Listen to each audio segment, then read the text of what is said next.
Indonesia Malam, Saudara, wacana pilkada yang kembali dipilih oleh DPRD makin menguat dengan datangnya dukungan baru dari Partai Demokrat yang menegaskan sejalan dengan Presiden Prabowo Subianto. Sikap Partai Demokrat ini berbalik mendukung wacana pilkada melalui DPRD dinilai bertentangan dengan warisan politik Susilo Bambang Yudhoyono. Partai Demokrat yang pernah menolak keras pilkada lewat DPRD kini mulai merapat dengan mendukung wacana yang sebelumnya dilontarkan oleh Ketua Umum Partai Golkar Bahlil Lahadalia. Sekretaris Jenderal Partai Demokrat Herman Hairon menyatakan, Partai Demokrat akan sejalan dengan Presiden Prabowo terkait wacana perubahan sistem pilkada melalui DPRD. Terkait dengan penentuan terhadap sistem pilkada ke depan, Partai Demokrat sejalan dan sebaris dengan Presiden Prabowo Subianto. Sikap ini berangkat dari ketentuan Undang-Undang Dasar 1945, Konstitusi Negara, yang memberikan kewenangan kepada negara untuk mengatur terhadap tata cara dan mekanisme pelaksanaan pilkada, baik secara langsung maupun oleh DPRD. Tentu kedua opsi ini sah menurut Undang-Undang Dasar. Demokrat memandang pemilihan kepala daerah oleh DPRD sebagai salah satu opsi yang harus diseriusi dan patut dipertimbangkan. Pada 2014 lalu, Presiden ke-6 Susilo Bambang Yudhoyono pernah mengeluarkan Perpu yang membatalkan pilkada dipilih oleh DPRD. Perpu pertama yang ditandatangani adalah Perpu nomor 1 tahun 2014 tentang pemilihan gubernur, bupati, dan wali kota. Perpu ini sekaligus mencabut Undang-Undang nomor 22 tahun 2014, yakni tentang pilkada tidak langsung atau dipilih oleh DPRD. Dalam pasal 1, angka 1 tertulis, pilkada dilaksanakan secara langsung dan demokratis. Sebagai konsekuensi dari penetapan Perpu pilkada secara langsung, maka untuk menghilangkan ketidakpastian hukum, SBY saat itu juga menerbitkan Perpu nomor 2 tahun 2014, yakni tentang perubahan Undang-Undang nomor 23 tahun 2014 tentang pemerintah daerah.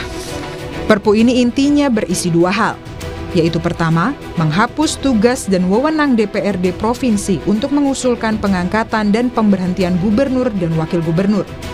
Yang kedua adalah menghapus tugas dan wewenang DPRD Kabupaten Kota, mengangkat atau menghentikan bupati dan wakil bupati. Pernyataan dukungan terhadap usulan pilkada lewat DPRD juga disampaikan Ketua DPP Partai Gerindra Prasetyo Hadi. Gerindra menilai pilkada langsung masih perlu perbaikan karena ongkos politik yang mahal, baik dari sisi calon maupun dari sisi pemerintah sebagai penyelenggara. Di wali kota maupun gubernur itu ongkosnya sangat besar. Belum dari sisi negara ya, dari sisi negara dalam hal ini mengenai pembiayaan. Ya. Nah, inilah yang kemudian kalau kajian di kami internal Partai Gerindra, kami memang terus terang salah satu yang mengusulkan atau berpendapat bahwa kita berkehendak untuk mengembalikan sistem pemilihan kepala daerah itu melalui mekanisme di DPRD. Dengan konfigurasi mayoritas partai di parlemen, arah perubahan undang-undang praktis berada di tangan elit partai. Pilkada langsung memungkinkan masyarakat memilih kepala daerah yang memiliki kedekatan dengan kebutuhan rakyat. Dengan wacana kembalinya pilkada melalui DPRD, tentunya akan kembali menuai polemik baru. Tim Liputan, Kompas TV. Lalu, apakah perubahan haluan terkait pilkada lewat DPRD yang dilakukan Demokrat ini akan meyakinkan partai lain untuk sama-sama mendukung wacana pilkada tidak langsung? Kami akan diskusikan ini bersama dengan para narasumber. Bergabung saat ini Syarif Hasan, anggota Majelis Tinggi Partai Demokrat, dan Yunarto Wijaya, Direktur Eksekutif Carta Politika. Selamat malam semuanya dengan Tifal di sini. Selamat malam Mas Tifal. Terima kasih sudah bergabung bersama kami dalam diskusi malam hari ini. Pilkada langsung ini kan bisa dibilang sebagai legasinya Pak SBY saat menjadi presiden, Pak Syarif. Cuman sekarang Partai Demokrat berubah haluan mendukung pilkada tidak langsung, pilkada lewat DPRD. Sebetulnya di alam pikirannya teman-teman Demokrat ini, realita apa yang menghantam sehingga rasa-rasanya pilkada langsung udah nggak relevan lagi sekarang dan akhirnya pilkada tidak langsung saja? Mas Tufal, jadi sejak keluar Perpu tahun 2014 yang menganulir tentang pemilihan secara tidak langsung gubernur dan bupati. Maka kami di sisi lain juga melakukan analisa dan pengamatan apa sih sebenarnya keuntungan daripada pemilihan langsung itu dan apa sih kelemahan yang terjadi. Nah, kalau keunggulannya memang kita sudah tahu bersama, yaitu kita menegakkan demokrasi yang merupakan hak rakyat yang harus kita junjung tinggi, dan itu saya pikir salah satu terobosan di negara kita. Nah, tetapi dampak daripada yang terjadi adalah terjadinya kualitas daripada demokrasi itu sendiri. Nah, selama sampai dengan tahun 2024 kemarin, kami mengamati bahwa biaya politik atau biaya pilkada secara langsung ini sangat luar biasa, baik dari sisi calon maupun dari sisi anggaran pemerintah. Nah, kalau ini diakumulasikan, sudah terlalu banyak anggaran yang sangat dibutuhkan dan transparansi sangat diragukan. Tapi begini Pak, sorry saya potong. Kalau kemudian urusannya soal politik uang seperti beberapa partai lain juga membuat alasan sedemikian, ini muncul juga pernyataan dari Partai Golkar, Pak Sarmuji, Sekjen Partai Golkar, walaupun kemudian pilkada lewat DPRD, Golkar juga mendorong paslon tetap harus kampanye ke masyarakat. Ya ujung-ujungnya duit lagi kalau tetap ada kampanye. Iya, tetapi tidak sebesar dengan kalau pilkada secara langsung. Itu sangat terbatas dan bisa dikontrol. Nah, inilah yang mendasari kami menelaah bahwa sebenarnya tujuan daripada pilkada langsung adalah kita mengutamakan demokrasi. Kita memprioritaskan demokrasi, hak rakyat. Namun di sisi lain banyak kendala-kendala yang kita hadapi, antara lain biaya. Nah, yang lain lagi adalah akibat daripada biaya yang tidak terkontrol tersebut. Akibatnya adalah kita bisa melihat banyak pengalaman bahwa setelah terpilih banyak kepala-kepala daerah yang mengalami batu sandungan. Oke. Nah, ini yang menyebabkan kualitas daripada demokrasi itu semakin menurun. Oke. Nah, ini yang kami khawatirkan. Oke, saya tahan dulu di situ. Saya kasih giliran ke Mas Toto sekarang. Mas Toto, cukup beralasankah kemudian Partai Demokrat berubah haluan dan awalnya menginisiasi pilkada langsung menjadi tidak langsung? Sejarahnya Pak Syarif ini sangat tahu ya. Saya ingat sekali Pak Syarif itu saat itu adalah ketua harian. Pak Syarif pasang badan dari statement yang dikeluarkan oleh Pak SBY, bahkan sempat keluar statement kami siap menghadapi KMP untuk mempertahankan Perpu. Nah, kita bedah nih Mas Tifal, apakah masih berlaku atau tidak statement Pak SBY yang saat ini masih jadi Ketua Majelis Tinggi? Pak SBY saat itu pasang badan untuk demokrasi, untuk pilkada langsung. Karena alasan yang menurut saya sampai sekarang masih bisa berlaku. Pertama, Pak SBY mengatakan kita ingin mempertahankan demokrasi karena ada keterwakilan dan hubungan dengan masyarakat langsung. Yang kedua, Pak SBY mengkaitkan dengan yang namanya ini linier dengan pilihan kita terhadap sistem presidensial. Ketika kepala pemerintahan atau presiden dipilih langsung, ya sudah pasti kepala daerahnya dipilih langsung.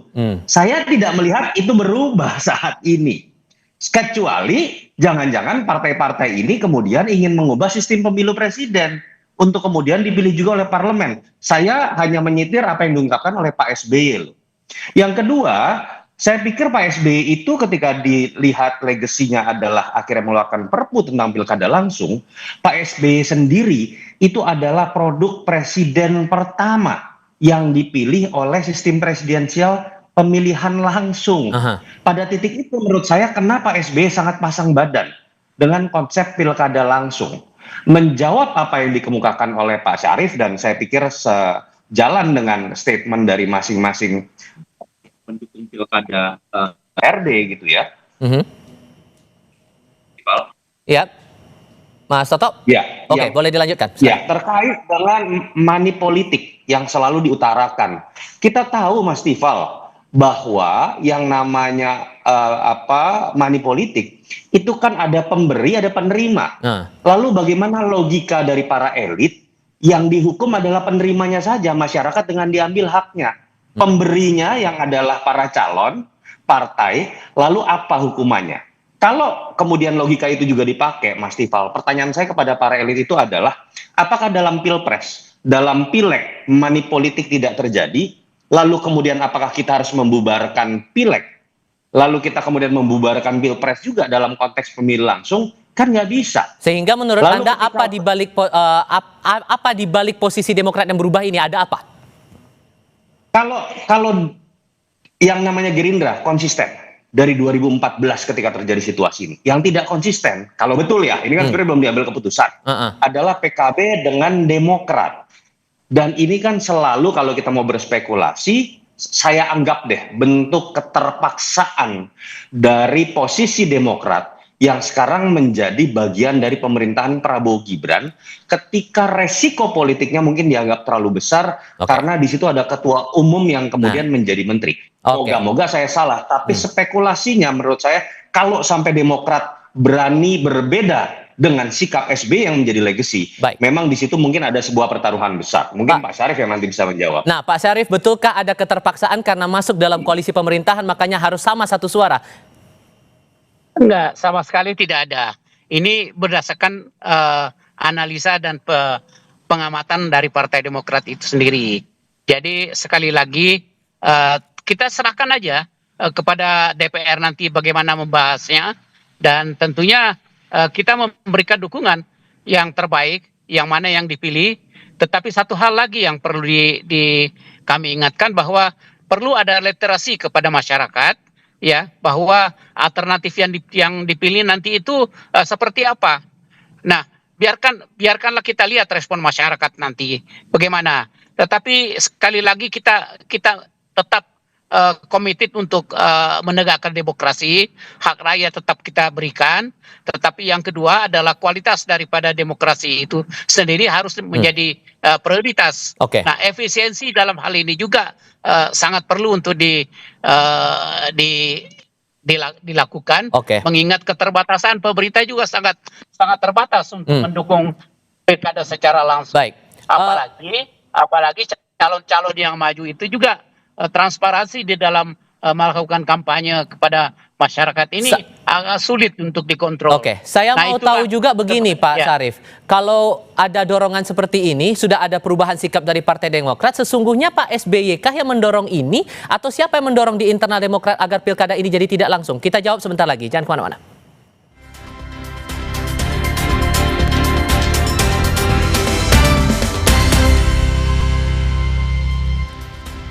Kami masih berdiskusi dengan Syarif Hasan dari Partai Demokrat dan juga Yunarto Wijaya dari Carta Politika. Melanjutkan diskusi tadi, Pak, sesungguhnya ide untuk mengubah haluan, Partai Demokrat berubah haluan ke pilkada tidak langsung ini, apakah langsung dorongan dari Pak SBY atau dari pihak lain di internal partai? Ini melalui satu komite yang seperti saya jelaskan tadi, ini kita kan melakukan kajian yang mendalam sejak tahun 2014. Jadi dari kajian itu dan berdasarkan pemilu kada yang kita lakukan sampai dengan tahun 2024 kemarin ini, kami melakukan kajian yang sangat mendalam, dan dari kajian itulah timbul satu kesimpulan, dan kebetulan ada satu ide untuk melakukan perubahan. Nah, artinya dalam hal ini gayung bersambut, ya kami melakukan satu kesimpulan. Nah, kesimpulan itulah yang kami sampaikan, dan kebetulan teman-teman koalisi juga memiliki pandangan yang sama bagi yang dari partai-partai lain, sehingga ya ini secara kebetulan saja, dan tentunya kita serahkan kepada teman-teman di DPR lagi untuk membahasnya. Dan Pak SBY juga merasa juga setuju dengan berubah menjadi pilkada tidak langsung itu? Ini domainnya dari pengurus harian, ya kan? Kalau majelis tinggi itu kan domainnya tentang 5 hal, yaitu menyangkut masalah pemilihan presiden dan wakil presiden, kemudian anggota DPR, pimpinan MPR dan pimpinan DPR, dan selain daripada itu ya semuanya diserahkan kepada DPP. Nah, sekali lagi ini adalah suatu keputusan partai yang tadi sudah dijelaskan oleh Pak Sekjen, dan tentu ini adalah merupakan salah satu juga langkah kami adalah kami menyerahkan sepenuhnya kepada masyarakat. Oke, cuman begini Pak, kalau ngomong-ngomong soal masyarakat, ini ada 2 lembaga survei yang sudah mengeluarkan rilis datanya, respon masyarakat atas rencana pilkada tidak langsung itu. Di Litbang Kompas, dalam rentang 83,5 sampai 85,1% berharap pilkada tetap berlangsung dengan sistem dipilih langsung oleh rakyat. Dari survei LSI dan IJA, 66,1% merasa tidak setuju kalau itu berubah jadi pemilihan lewat DPRD. Tidakkah itu dicermati juga oleh Demokrat? Ya begini, tentu harus ada literasi yang komprehensif dari teman-teman di DPR, bagaimana untuk meyakinkan pada masyarakat. Nah, kita harapkan mungkin dari sudut pandang anggota DPR yang nanti akan membahas undang-undang pemilu tersebut akan terungkap bahwa sebenarnya yang terbaik ya kemana. Nah, kalau sekarang yang dilakukan oleh lembaga survei itu karena belum adanya literasi dari teman-teman anggota DPR. Dan saya pikir itu paling penting. Itulah yang kita akan amati. Mudah-mudahan sejalan dengan apa yang akan disampaikan yang diputuskan oleh anggota DPR yang akan datang. Oke, ya, kita tunggu Mas saja, Toto, saya pikir. Mas Toto, apa kemudian efek politik yang langsung tidak langsung akan dirasakan Partai Demokrat kalau berubah sikap seperti ini, begitu juga mengikuti partai-partai koalisi lainnya? Dulu itu ketika 2014 terjadi peristiwa walkout oleh fraksi Partai Demokrat, itu sempat Pak SBY itu kemudian sampai dituduh macam-macam oleh sekian banyak pihak, dianggap Bapak pilkada tidak langsung dan lain-lain, dan Pak SBY langsung merespon dengan Perpu. Itu sebuah keberanian berpolitik yang menjadi legasi di akhir pemerintahannya. Dan Pak SBY sebagai seorang yang sangat intelek membeberkan penjelasannya lewat tweet, lewat konferensi pers secara lisan yang tadi saya sudah jelaskan itu masih berlaku. Saya berharap Mas Tifal ya, bahwa ini sikap dari teman-teman fraksi jangan-jangan belum sowan nih ke Pak SBY. Nah, kalau udah sowan jangan-jangan berubah lagi. Seperti terjadi pada 2014, ada perbedaan antara sikap walkout dari Demokrat dengan sikap yang kemudian diambil oleh Pak SBY yang akhirnya mengeluarkan Perpu dan membatalkan situasi itu. Dan saya pikir kalau kita bicara mengenai survei, menarik memang Mas Tifal ya. Ada tuduhan bahwa ketika ada survei keluar rakyat setuju dengan pilkada langsung, lembaga survei tentu saja setuju dengan pilkada langsung, nanti kerjanya hilang. Saya mendorong misalnya pemerintah membuat survei melalui lembaga yang dipimpin oleh misalnya oleh Muhammad Kodari, sehingga tidak dituduh punya kepentingan. Ini maksudnya apa nih? Silakan. Lo enggak, supaya kemudian kita bisa melihat secara objektif bahwa dari semua pihak risetnya apakah menyertakan hasil yang sama atau tidak. Karena kalau yang kemudian membuat survei adalah yang mengkritik, dianggap punya kepentingan. Saya ingin menjawab juga mengenai tadi pembiayaan. Money politik saya sudah jelaskan. Apakah kemudian disebabkan oleh penerima atau pemberi juga yang seharusnya dihukum. Tentang kos politik, ada yang mengatakan uangnya dibanding kita pilkada, misalnya 28 triliun plus 800 miliar dari APBD, lebih baik kemudian dipakai buat program-program yang lain. Kalau logikanya seperti ini Mas Tifal, yang namanya pilpres langsung itu biaya 74 triliun. Baik. Apakah karena alasan itu kita akan bubarkan juga? Jadi dari situ kita bisa melihatlah tidak ada alasan baru dan ketergesa-gesaan dan kebutuhan selain ini adalah sebuah pandangan yang menurut saya memang hitung-hitungannya adalah untuk kepentingan bagaimana pilkada ini akan dibuat menjadi arisan daulat rakyat yang akan diambil oleh daulat elit. Dengan mudah mereka akan kemudian bisa memilih siapa yang diinginkan, dan tidak pernah ada partai yang berbicara mengenai kos politik dalam konteks biaya mahar yang jumlahnya itu luar biasa. Karena kita tahu itu bukan dinikmati oleh masyarakat tapi dinikmati oleh partai-partai kalau benar terjadi. Pak Syarif, terakhir untuk Anda, karena yang sampai sekarang menyatakan menolak baru PDI Perjuangan. Apakah kemudian dari Partai Demokrat juga berupaya untuk lobby-lobby atau mungkin akan merangkul Partai Demokrasi Indonesia Perjuangan untuk ikut mendukung pilkada tidak langsung ini? Saya pikir masing-masing partai itu kan punya kebijakan sendiri-sendiri, dan itu sangat tidak etis rasanya kalau Partai Demokrat akan melakukan lobby untuk itu. Tetapi komunikasi itu memang perlu, tetapi sekali lagi kita menghargai independensi masing-masing partai. Saya pikir mudah-mudahan dengan demikian mana yang terbaik nanti ya kita tunggu saja. Mudah-mudahan literasi yang dilakukan oleh teman-teman DPR itu bisa sangat memberikan pencerahan yang baik dan luas kepada masyarakat. Saya pikir itu. Oke, terakhir Mas Toto, kemungkinan itu ada atau tidak kalau PDIP juga ikut berubah pikiran? Menurut saya PDI Perjuangan ada dalam posisi lebih tidak punya beban. Nggak ada kadernya yang jadi menteri. Apalagi ketua umumnya yang jadi menteri. Meskipun Jadi sendirian di menurut luar saya pemerintahan? Ya, ini bukan masalah menang atau kalah, tetapi kemudian pengambilan sikap yang akan dilihat dalam sejarah. Dan kita tahu upaya-upaya seperti ini sudah sering terjadi. Kekuatan demokrasi itu bukan ditentukan oleh matematika politik dalam DPR saja. Baik. Masyarakat dalam demonstrasi di lapangan pernah menggagalkan upaya untuk mengintervensi keputusan MK terkait dengan usia dan kemudian threshold dalam penentuan pilkada. Baik. Semoga itu tidak terjadi lagi, tetapi kita tahu ketika ada persekongkolan dalam pengambilan keputusan yang sifatnya sepihak, mau tidak mau masyarakat dan semua elemen di luar trias politika mungkin akan turun. Oke, baik. Mas Toto, Pak Syarif, terima kasih banyak sudah mau bergabung dalam diskusi kami kali ini. Sehat selalu semuanya Pak Syarif, hati-hati di jalan ya. Selamat malam. Terima kasih.